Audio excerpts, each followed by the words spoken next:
بسم الله الرحمن الرحيم. اللهم صل وسلم وبارك على سيدنا محمد وعلى اله واصحابه اجمعين. ازيكم حبايبي عاملين ايه؟ انا ام احمد ودي قناتي قناه عيون الطبخ. لو اول مره تشاهدوها فضلا وليس امرا حطوا لايك، وكمان لو مشتركتوش في القناه اشتركوا وفعلوا الجرس على الكل عشان يوصلكم مني كل فيديوهات جديده بنزلها. ويا ريت كمان تشيروا الفيديو لاكبر عدد من الناس والاخوات والاصحاب عشان قناتي مش هتكبر الا بيكم. هتعملي لنا ايه يا ام احمد النهارده؟ هعمل لكم كده زي ما انتم شايفين. هنعمل النهارده ايه؟ هنعمل وصفه بدون وصفه، اللي هي ايه؟ هنعمل النهارده شاور جيل الاستحمام.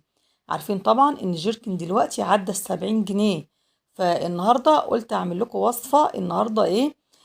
موفره جدا جدا. وهي بالكيس ده، الكيس ده اسمه مركز سائل الاستحمام. طبعا موجود برضو في محلات المنظفات ما شاء الله. في بالريحه دي، الريحه المنعشه، وفي كمان ريحه لافندر، وكمان في ريحه الياسمين، بس انا قلت اجيب الريحه دي. والكيس ده اسمه هاي لوكس. هاي لوكس تمام. ما شاء الله بيعمل بالظبط كده 3 لتر، يعني الكيس ده بيعمل 3 لتر. وزنه قد ايه بقى؟ وزنه 300 جرام. واحلى حاجه كمان واجمل ما في الموضوع انه خالي من ايه، من ماده الفورمالين. تمام. يعني امن جدا، ريحته حلوه قوي ما شاء الله. تعالوا بقى نشوف كده، نفتح الكيس ونشوف فيه ايه. عباره عن كيسين. في كيس كده في اللي هو العجينه بتاعته، وكمان في كيس بودرة. تمام. طيب أول حاجة هنفتح كيس العجينة دوت، وهنفضيه في الطبق بتاعنا أو البولة اللي أنا هشتغل فيها. بصوا العجينة ما شاء الله قوامها عامل ازاي، ودي لونها.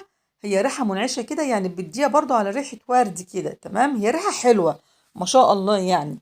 فهننزلها قوي وحاولي تصفيها جدا، هي تقيلة. وطبعا انا مش هرمي الكيس، يعني انا فضيته كده بس مش هرميه. تابعيني لاخر الفيديو وعشان هنعرف هنعمل بيه ايه. طيب احنا نزلنا كده العجينه، هننزل عليها برضو بالبودره. بس يا ريت كده حبايبي قلبي ان انتوا لو ما حطيتوش لسه اللايك يا ريت تحطوه بقى. اللايك والله العظيم مش بيزعلكوا خالص ولا بيكلفكوا خالص يا جماعه. انتوا عارفين ان هو بيرفع الفيديو يعني. طيب هنعمل ايه؟ هنمسك بقى اللي ايه، البودره مع العجينه دول، وهنقلبهم كويس جدا. لازم نخلطهم قوي مع بعض ويتمتزجوا قوي مع بعض. طبعا زي اعملي زي ما انا عملت كده بالمضرب او بمعلقه خشب عادي خالص. المهم ان انتي تقلبي الاتنين مع بعض ويختلطوا وتجانسوا مع بعض كويس جدا. خلصنا كده. خلصنا كده شايفين حتى غير اللون. طيب هنضيف ايه بقى؟ طبعا اللي قلنا الكيس دوت بيضاف ل3 لتر ميه.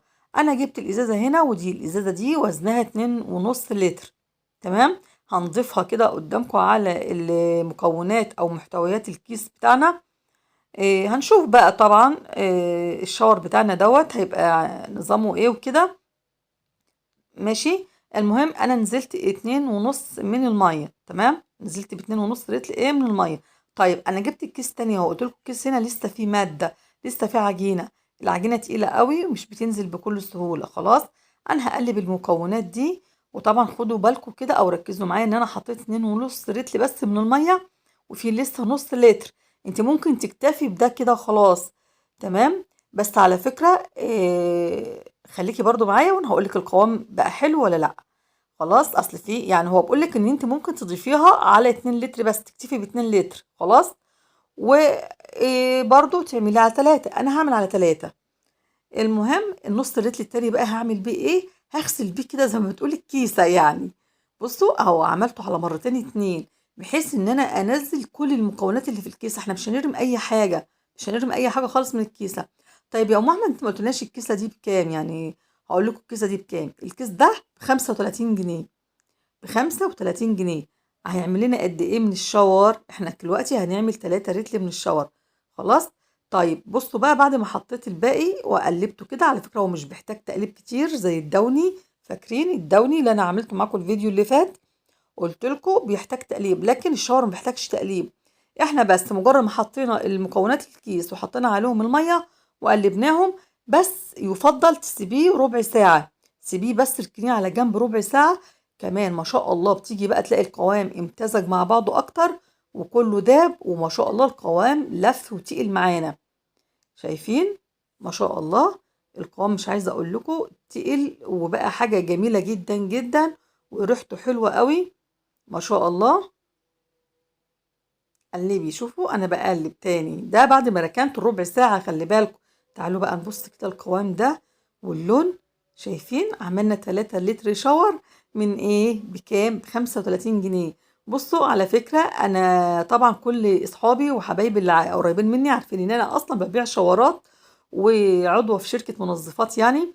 فكده انا بوقف حالي نفس بنفسي، يعني بوقف حالي. بس بصراحة عشان عجبني الموضوع ولقيته موفر برضه، والناس غلابة وكله عايز برضه يوفر لأن الدنيا غالية، فقلت أقول لكم على الوصفة دي. بصراحة جميلة جدا جدا جدا، وب35 جنيه عملنا 3 لتر من ايه، من الشاور. بصوا وفرنا قد ايه ما شاء الله. احنا بنجيب ال2 لتر وربع دلوقتي ب75 جنيه.